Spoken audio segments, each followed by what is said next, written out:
when the Prime Minister announced that he was bringing David Cameron back into the government to be our Foreign Secretary. He replaces James Cleverly, who in turn replaces Suella Braverman, who was sacked. Well, how do you feel about David Cameron being back in government? There's no doubt about it, the Conservatives appear to be very behind in the polls, and I'm sure the Prime Minister is hoping that this decision will be a popular one with many of the electorate. People that liked David Cameron when he was Prime Minister before, who'll be very pleased to see him back in a senior role in the government. Well, is that an accurate judgment? Is that how you feel about this? Do you think, yeah, that is a good decision or not? 08081 008800. That's the number for your call. Nick Freeman is a celebrity lawyer, also known as Mr. Loophole. He's a lifelong Conservative Party supporter as well. He joins us on the programme. Hello, Nick. Good morning, Jonathan. Good morning to you. So what do you make of this appointment of David Cameron? Do you think it's a good move or not? I don't think it's a good move. I think obviously time will tell. It's a huge gamble. It's important to bear in mind he's unelected, so he's going to have to be. He's going to become a lord. It's a loophole to get him into the position he wants to put him in. It has to be a sad reflection on his current set of MPs that he's got to choose somebody whose policies he disapproved of, and David Cameron himself said that he wouldn't return to frontline politics. So, and then if you look at David Cameron's record, I mean, look, every Prime Minister does his best and they're left with lots of stains. He's Foreign Secretary. He left the country at a time where he will be Foreign Secretary. He's Foreign Secretary now. He left the country in a state of austerity. He was the one who gave the referendum for Brexit, and then he jumped ship when Brexit was passed. When the public voted just in favour of Brexit, he left the country in absolute turmoil. And if you look at his foreign policy, and I don't know whether Sunak's just thinking, well, he looks statesman-like, and indeed he does, and have people forgotten the minutiae of his foreign policy details? Because if you spool back to 2011, he made a mess with NATO's intervention in Libya. There was a problem. He didn't intervene as he should have done in Syria. He was made to look stupid embracing China. So there are all sorts of foreign policy issues that showed a lack of judgment, a lack of skill.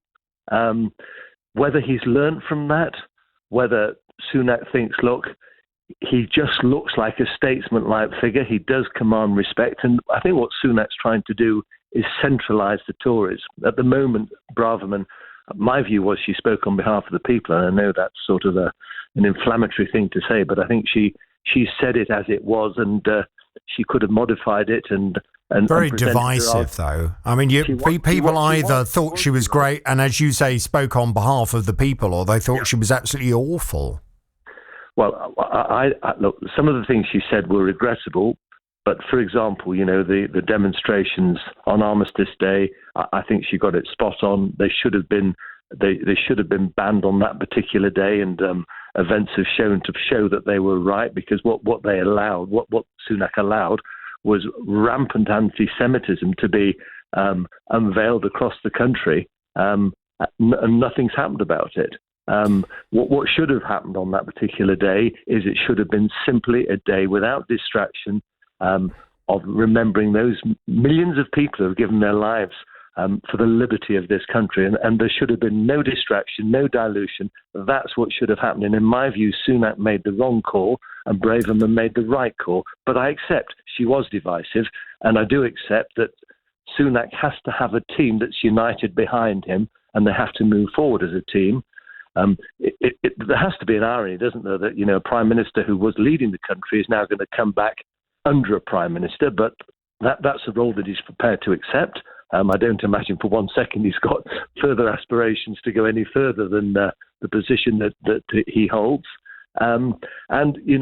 If he's experienced, I'm sure he'll have learnt massively from his experience, and there is a possibility he'll do a great job. But I think, why haven't we got talent within the Tory party at the moment to elect, to appoint somebody who is already within a currently elected MP who should be rising up the ranks. So it sounds to me, Nick, as if you don't think this gamble is going to pay off. I hope it pays off. I hope it pays off, but I think it's a desperate measure. It's got everyone off guard, which is fine. He's thinking outside the box. He wants to centralise, moderate the Tories, because Braverman clearly divided them. That's not healthy. So I think it's a mistake, but I hope I'm wrong. And it's not often I say I hope I'm wrong, but I do hope I'm wrong, and I hope he does a great job, because the world is in a very sensitive state at the moment. It's very fragile. With what's happening in the Middle East, then you look at Ukraine and Russia, then you look at China and Taiwan, that there are lots of potential, there are explosions happening, and we need a really serious heavyweight statesman to try and arrest these sort of problems and bring them to an end. Okay. And Cameron possibly has the wherewithal, the skill set and the experience to do that, and I hope he achieves it. It sounds to me, Nick, as if you're almost in this conversation going on a bit of a journey. I mean, you started off it felt very much as if you were totally against this idea, and yet now you're starting to think about his credentials and thinking, well, maybe you could pull this off, actually. Maybe I've got this one wrong. His credentials are the reason why he's been appointed. Yeah. And my view is, look, it's a trite analogy to draw, but if one has a relationship with someone, and it's a long relationship, and it finishes even on good terms, it very rarely happens that it works out when you become reunited. He said quite definitively, I will never return to frontline politics. Sunak has been on record saying, look, I'm changing the Tories. We're moving forward. I'm not going to harvest the policies of old. So they've done an about turn, but, the world's a strange place. And of course, I hope it works. I think everyone hopes we have peace in the world and the world becomes a better place. That's what we all want. And division isn't the way to get that. So when I started off by saying, I think it's a mistake, I do think it's a mistake, but I hope I'm wrong. Okay. Nick, always good talking to you. Thank you for your time. Nick Freeman is a celebrity lawyer known as Mr. Loophole, and he's a lifelong Conservative Party supporter. What's your view?